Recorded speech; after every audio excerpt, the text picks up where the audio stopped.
Today I want to go with you through a few concepts of colloidal processing of ceramics and how one can make innovations out of early and old discoveries which become inventions and potentially some of them innovations.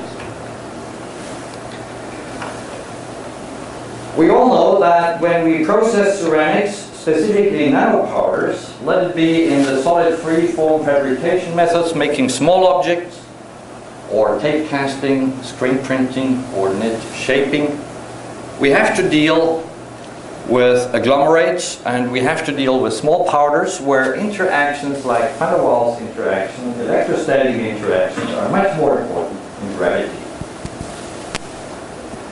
And in order to tailor these particle interactions so that they do these particles what we want, we can modify their surface.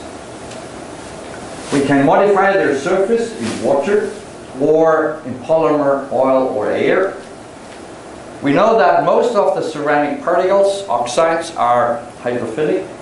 That means they are perfectly wetted by water and less good by oil. We also know that we can manipulate the surface charge of particles by changing pH and charging them either positively, negatively, or make them neutral to the outside. We know that we can use adsorbing molecules, and I will show you in my first example how they change the appearance of a particle in water completely. We can manipulate the pH in the water, for instance, by a protein-assisted decomposition of the substrate. And finally, we can make these particle-loving oil or polymer and changing the wetting angle by that and coupling on these hydrophilic particles to the hydrophobic world.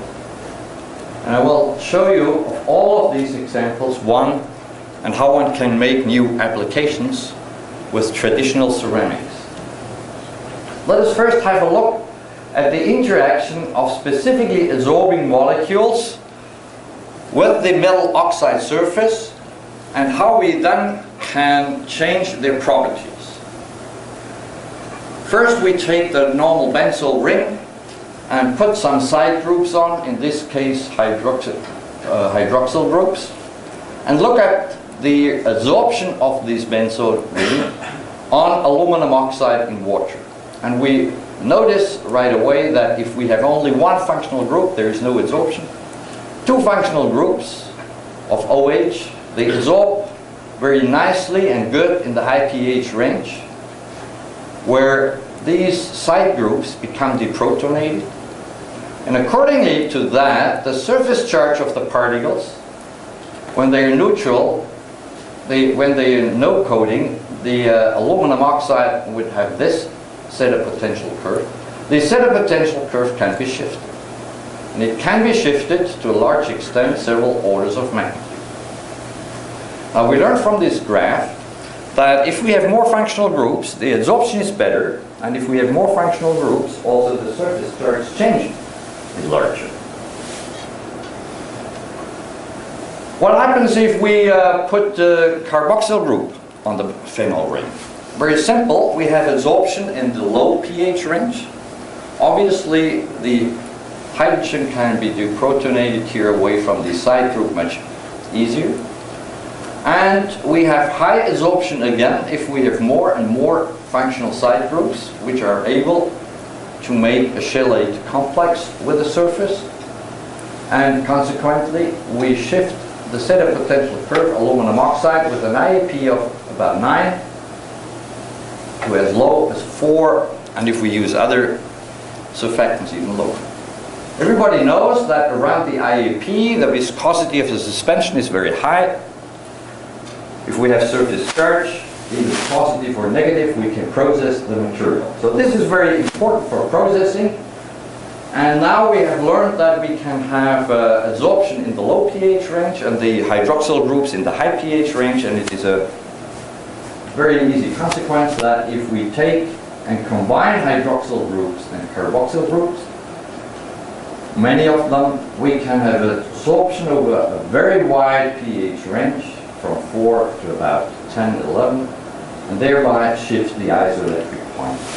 Now what I have shown to you is due to the fact, and that we can look a little bit closer to the benzoic ring here, the benzoic acid, that these specific adsorbing molecules adsorb best right at the pH where this benzoic acid starts to deprotonate its side group. And if we have more side groups around an aromatic ring, we can tailor the specific adsorbing molecules over the whole pH range where all these different side groups have different pK values, and therefore we can tailor surfactants. This is due to a ligand exchange reaction coming from stereochemistry. A rather old, about almost 100 years old, Nobel Prize was given to stereochemistry, and from this old discovery, one has made many, many inventions and even innovations. We sum up the first part. We have good adsorption of specific adsorbing molecules over a wide pH range when we combine hydroxyl and carboxyl groups with different pK values, which are specifically prone to make chelate complexes on the metal oxide surface. Then the oxide surface charge is dominated by these specific adsorbing molecules. And what I showed you here for the phenol ring is also true for the aliphatic compounds. For instance, citric acid with COOH side groups and one OH group. And the IAP of the oxide then can be tailored in a wide pH range. This is possible then to put the isoelectric point, or the point of zero charge of any oxide, at any place where you want. And in addition, it is important if you want to process 2 or 3 or 4 different oxides which have different isoelectric points. At the end, they will look like, with their surface charge, all the same, like the surface adsorbing molecule. The second example, as we have now understood these head groups, will concern to manipulate the pH in a suspension, and then shifting the water pH around particles from the situation where we have stable particle system to a coagulated system. And this is particularly helpful if we want to make reliable ceramics as well as high-strength ceramics, avoiding these agglomerates, which we all know. And we can do that when we not only go high in strength, but narrow this range of failure. This and Weibull modulus of 50 would about correspond to cast iron with strength around 900 to 1000 megapascal. The question is, can we do that? If we make an electrostatic stabilized suspension, we have done similar things like the American constitutions. All particles are created equal. And they repel each other swimming in the suspension, and therefore there are no agglomerates. This is particularly true for aluminum oxide at a pH equal 4. And if we now cast such a suspension, which has a low viscosity, G prime, G double prime, pretty low, in a mold, now we would like to have a Maxwell diamond sitting in this suspension and changing the pH this way, that we go from a high positive charge exactly to 0. If that would be able to happen, then all particles will lose their repulsive potential, and they would attract each other by van der Waals forces. That would give a stiff, porous, wet green body, which we could take out, dry, and sinter. Well, there is a reaction like that. The reaction goes that we dissolve urea in this water, and urea dissolves in water like sugar in water without being hydrolyzed. For that, for the hydrolysis, we need an enzyme which is called urease as a catalyst, and then we split this compound in a strong base and in a weak acid. The combination of that has a buffer pH of about 9, which is exactly the isoelectric point of aluminum oxide. And thereby, we should be able not only to change pH with time, but also the mechanical properties of the suspension should go up, which means this liquid makes a transition to a solid network, and G prime, elastic modulus, and G double prime, the loss modulus, would go up 5 orders of magnitude. And then you could handle this body. Now, this is possible not only for aluminum oxide, but for a whole range of oxides. We found many different easy and cheap enzymes doing this job. We today even can monitor what happens in this suspension using silica monosized particles, 400 nanometers in water, which we have incorporated a fluorescent dye, and now we monitor in depth of the suspension with a confocal laser scanning microscope and follow the Brownian motion of the particles as soon as that is still liquid. And if the enzymes do their job and change pH, the Brownian motion gets slower and slower and slower, and at the end we form a glass-like homogeneous green body. The whole process takes about 15 to 20 minutes, depending on the catalyst concentration.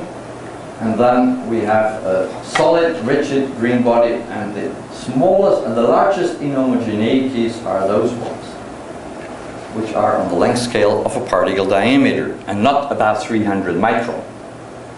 Now we could go now and do a little bit basic research and use these model systems in order to figure out the phase diagram of colloids, which is a model for also solidification of metal. And we could study now the range where we find crystallization or where we find solid glasses. We don't do that now. We just keep that in mind, that it is possible to do with these process aluminum oxide ceramics as reliable as cast iron with 700, even now 1000 megapascal bend strength. Now, let us have another look at this ceramic particle, which is wetted very perfectly in water. And we pose the question, what do we have to do and when we want to incorporate these ceramic particles in oil or polymer? And now we do not want for a while to make dense ceramics, but we want to figure out how we can make porous ceramics. And if I want, say, porous ceramics, I mean porous ceramics up to 98% porosity. And for that we use so-called diplomats. These are molecules which have a hydrophilic head group, which adsorb very good on the oxide surface. And on the other hand, they have a hydrophobic tail, which is left by oil, air, or polymer. Now, in order to make porous ceramics, we first could think about taking soap molecules, like, for instance, Gillette resin foam. However, soap molecules have a big disadvantage. If you look at Gillette, which is world's best soap foam, this soap foam is not thermodynamically stable due to its high internal surface. And you see that these bubbles coarsen versus time, and after 4 hours about, you do not have any much more of a good foam, but very coarse foam and very little of this foam. And the question is, can we avoid that? What happens there in the normal foam made from soap? Now, if we look at that situation of soap molecules with a hydrophilic head group and a hydrophobic tail, we easily can calculate the amount of energy which is needed in order to attach the molecule to the surface of liquid gas or to detach it. And it happens that this energy is just around room temperature thermal energy, which means in the soap foam there is permanently adsorption, desorption, adsorption, desorption, and thereby the foam disintegrates and is unstable. Now, it is an easy thinking exercise to replace these molecules by ceramic particles and put these very fat fellows at the interface between water and air. However, it would require that these particles have a certain wetting angle to water and in air. If we do that, however, then this energy which is required in order to destroy these lamella here would be 100 to 100,000 times higher, which means we can expect that these foams are incredibly stable. Now, how can we calculate the energy which a particle has, and what is the wetting angle, what we need? And the chemist would say this is an easy job. We just write down the energy which is needed to remove the particle from that surface, and it is a square function of the cosinus theta, which is the wetting angle. So go to the lab and make a wetting angle of 90 degrees. However, the physicist says if we want to make foam lamella, that is not that easy. We have to consider also Laplace pressure, and that would thin the lamella. And if he writes down the equation, the probability that this particle is attached to the surface is a function of cosinus theta. And that is a minimum at 90 degrees. So as you can easily understand, the truth is very often in between. And if you superimpose both findings, you end up and come between 60 and 70 degrees. We would have 2/3 immersed of the particle in water, 1/3 out. Or if we have a wetting angle of about 110, 120 degrees, it would be the perfect situation. How can we do that? Most of these particles love water and are immersed in water and have a very low wetting angle. Polymers, gold, nickel particles, platinum, they love gas or oil, and they do not want to go in water. So what we have to do is we have to change the wetting angle from almost 0 to about these 70 degrees, or from 180 degrees to about 110 degrees. And then we can expect to have foams and emulsions. And there are two approaches to do that. One approach is we coat the particles with amphiphilic molecules, and the second approach would be if we change the polarity of the liquid. That means we put a little bit alcohol in the liquid and make it less polar. Then we could also put these hydrophobic particles at the gas-solid interface. For this talk, we want to concentrate on this method and use short-chain molecules, hydrophobic tail, and a hydrophilic head group anchoring on the hydrophilic particle. And there are two parts and two possibilities of molecules. One are these long chain surfactant molecules, the long amphiphils. However, they make micelles and bilayers, and their solubility in water is not that high. So we use very short chain molecules with carbohydrate chain lengths of only about 6 or 7. And these ones are, for instance, propionic acid with an N equal 3, here 3 carbohydrates, 4 butyric, 5 allyric, 7 enantic acids. And we take our aluminum oxide powder working at pH 4 and put these molecules on, and the first question is, do they dissolve? And here are these adsorption curves for all these 4 amphiphils. And as you can easily see, they adsorb independent of the chain length. For the head group, as we know already, is the same and adsorbs very well.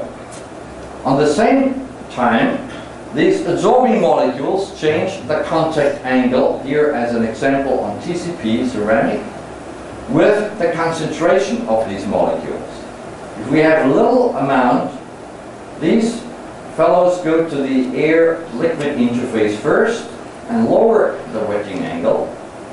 Then, at the intermediate stage, they go, when they have saturated the surface, also to the interface between the liquid and the solid, and the wetting angle can be adjusted up to about 70 degrees if we have 10 millimole, 20 millimole of these molecules in water.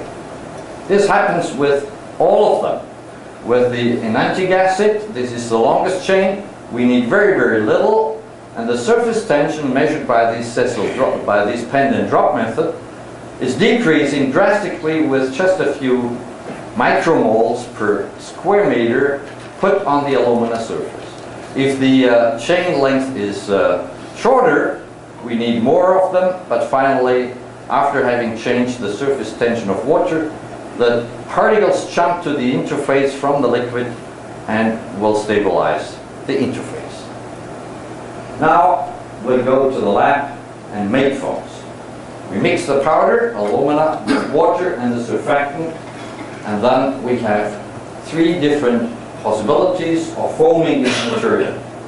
The first method is just like you were used to make whipped cream in the kitchen. The second method is making an emulsion, replacing air by propane butane in the liquid form, putting it in a canister, pushing the button.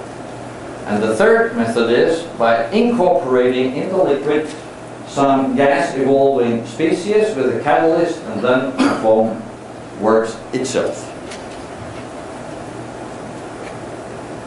This method with expanding gas is that one which gives the highest porosity up to 98-99% porosity. This is about speeded up 4 times, so this process would need about 10 minutes to form. 5 to 10 minutes. These foams are incredibly stable. They show no drainage. If Gillette razor foam, we saw a 4-fold increase of the bubble size in a few hours. These foams here, if you prevent drying, they are stable more than 3 years. Now we can tailor now the microstructure. The average bubble size can range from about 100 micron down to in the micron range at a constant air content of about, in this case, with the whipped cream method, of about 80%. And this is all done by the amphifill concentration, where we have low amphifill concentrations. The particles are not yet fatty enough. In the high concentration area, the suspension's viscosity becomes too high. Then we have to work in this area. With the same valeric acid concentration, we also can tailor the bubble size distribution. In this area with low valeric acid, we have a broad distribution. Sometimes you want that. If we have work at higher valeric acid concentration, the pore size distribution becomes very narrow. This process is not linked to alumina only. We can use, as we know before, carboxylic acids when we process a metal oxide with an IAP in the range of 12 to about 10. We can use alkyl galates with the chelate forming head group and this hydrophobic tail in the middle pH range. And we can use alkene amines for SiO2 or more acidic oxides. These are examples, and the result of porosity and bubble size distribution is always the same. It ranges from very small bubbles with close porosity, which can be tailored, the openness or the closeness of the pores by the solids content.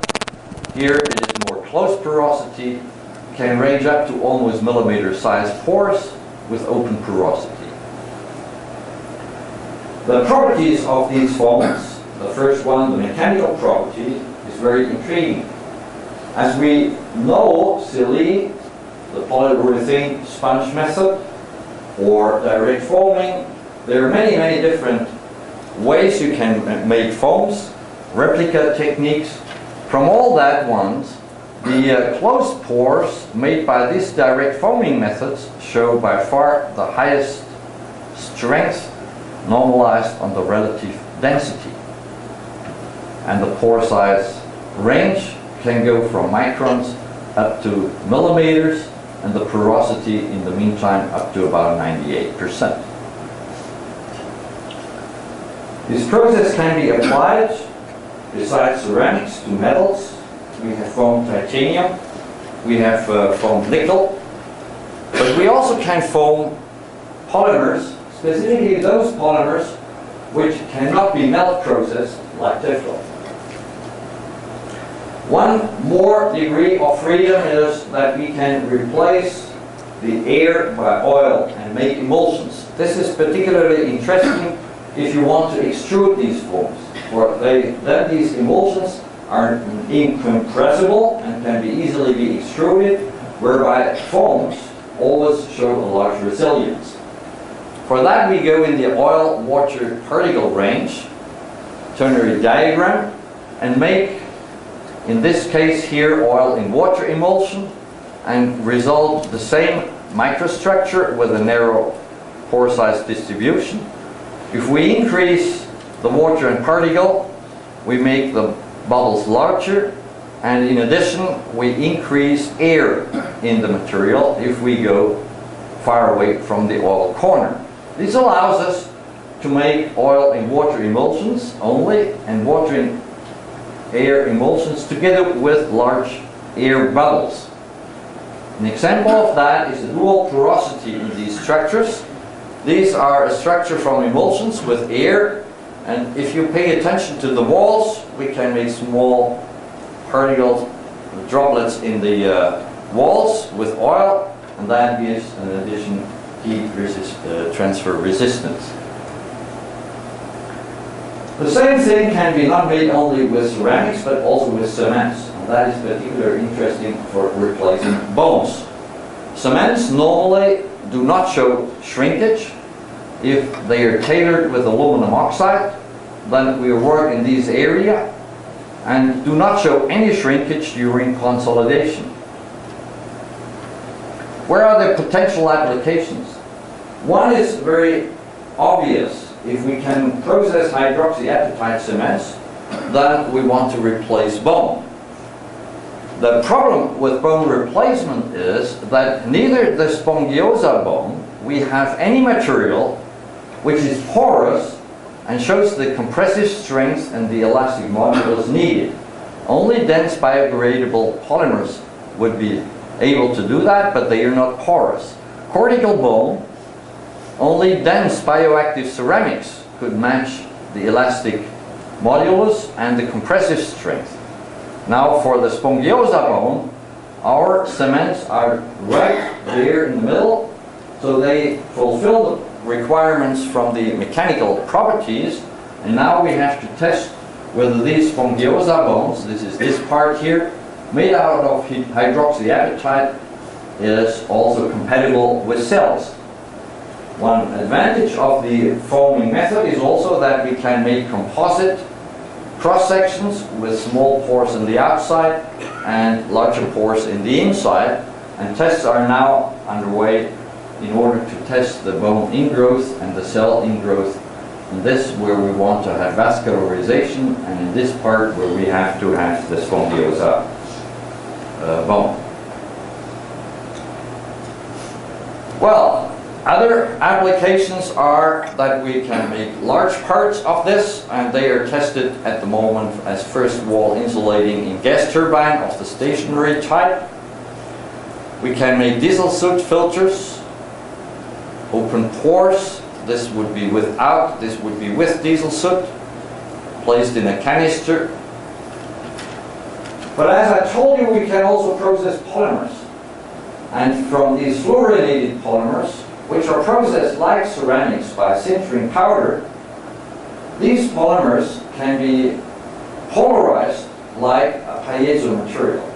At higher temperatures, 200–300 degrees, and under electric field, permanent charges in these polymer foams can be created, positive and negatives, and when quenched down to room temperature, supplied with electrodes, these polymer materials can be exactly work like a piezo material, except that the displacement is about a factor of 100 to 1,000 larger than with a piezo.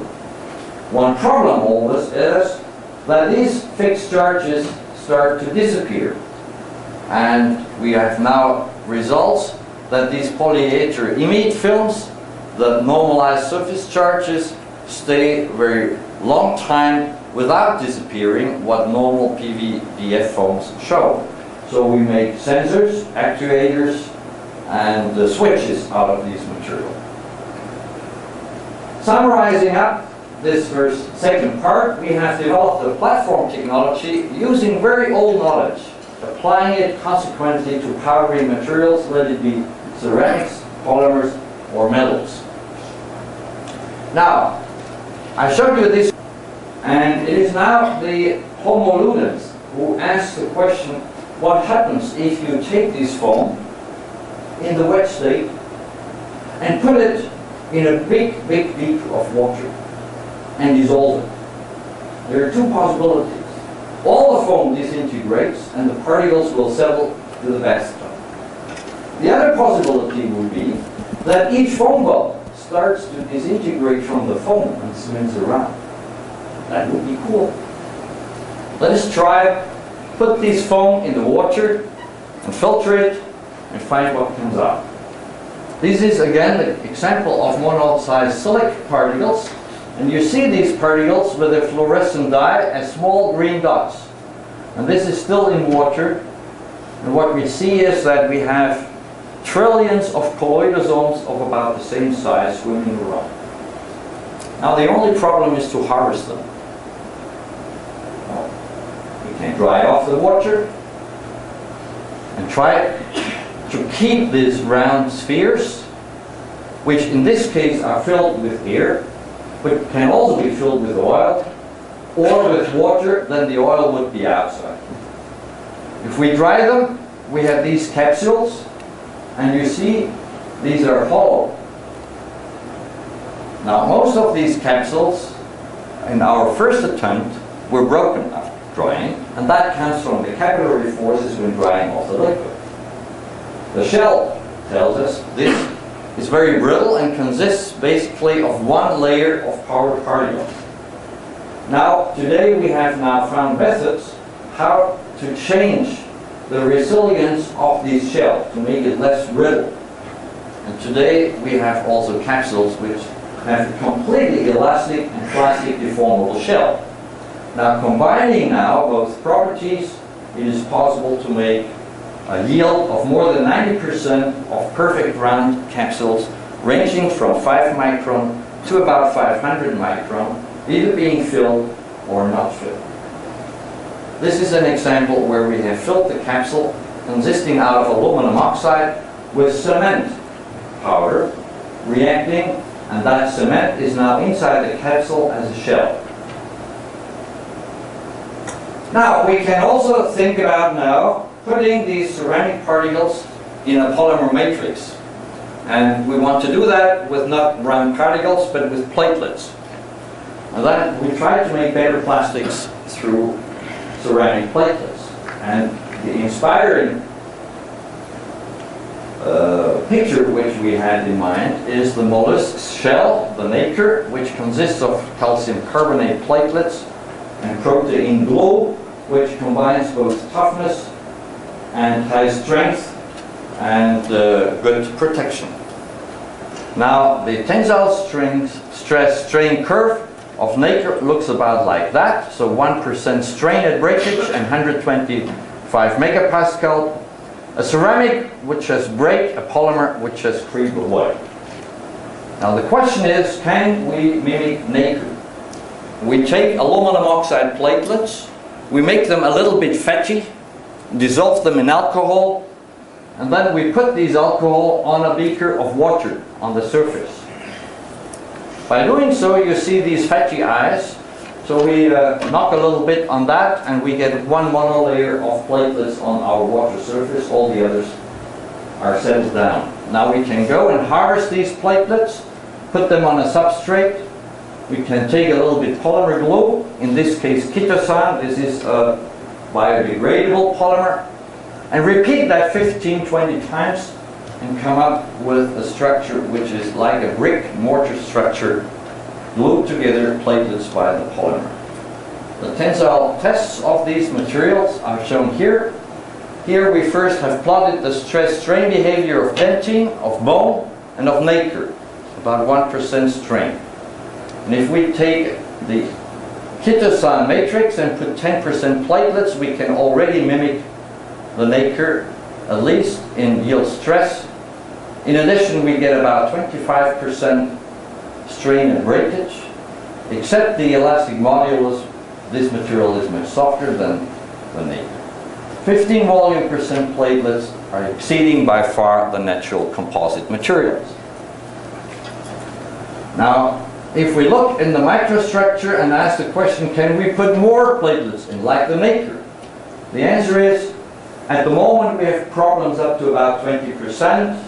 It serves the problem, and these are that we have small holes between the platelets where the polymer doesn't creep in.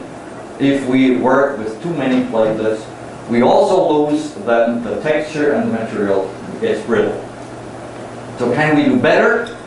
The answer is yes. We can change the polymer. We can change the interface between the platelets and the polymer, so to speak, modifying the surface. Or we can take platelets with higher aspect ratio.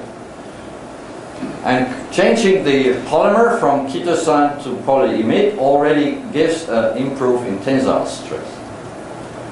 Yield stress of chitosan platelets started about here, the pure material. We already with polyimide are better, and we get even more platelets in which are textured. Now, summarizing now these work of artificial nacre, we can state that a lot of people have tried to put clay in polymer, and they have either a high strain at break or a high yield stress, but then they are awful brittle. These new materials are around here, and the polyimide about here. And our aim is now, by better processing, to go to higher yield stress, but maintaining at least 5 to 10% strain at breakage. Where are the potential applications? A non very trivial one, but a large volume one, is paint. This is a clear paint, and embedded are these aluminum oxide platelets, and this paint is used on laminates where you coat your furniture with. If you make scratch tests of this paint with a Scotch Brite, then this gloss of the surface is lost after about 200 scrubs to 40% of the original one. Almost no degradation can be obtained with the sapphire platelets. This is only one, but very easy, reachable application of large volume. I want to sum up. We can modify the surface of ceramic particles in order to make, for instance, foams, in order to make better ceramics with higher reliability.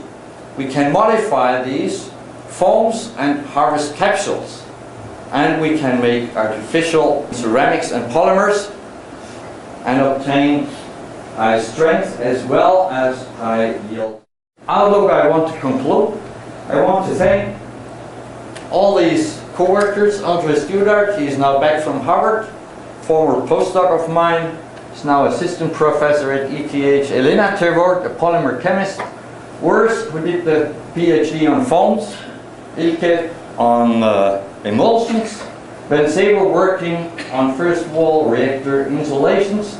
Lawrence Bonder making possible foams, not only foams, but also laminates and polymer reinforced by platelets, and Franziska Kroos working on bone replacement. I always want to mention the other students working over the years with us and the funding, and I want to thank you for your attention.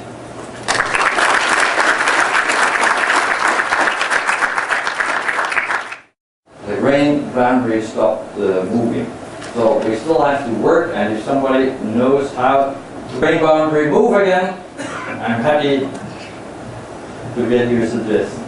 But isn't, you know, a thin film like a CVD or something, the grain size restricted by the thickness? How come you can get big grain size for such a little thickness? If we anneal long enough and at high temperature, It grows laterally. Right. Chuck Greskovich could turn polycrystalline alumina into, so you might try one of his tricks. Right. Whereas he's no longer with us. We used already his papers, and it works up to a few millimeters, but at the moment, Chuck is missing. Is there any other side effect on the stability of the form? Other side? Yeah, is there any restriction on the size of the particles we can use for making the foams? At the moment we have experience up to about a few microns. With smaller particles, it's no problem at all. But then we run into the problem of sedimentation during processes. But even 10 microns was possible to make decent foam.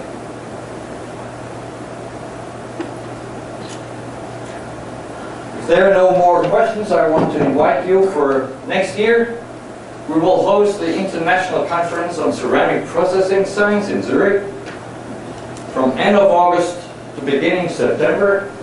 And if you are processing freaks of ceramics, you are cordially invited to join us for this conference. Thank you again. Please join me.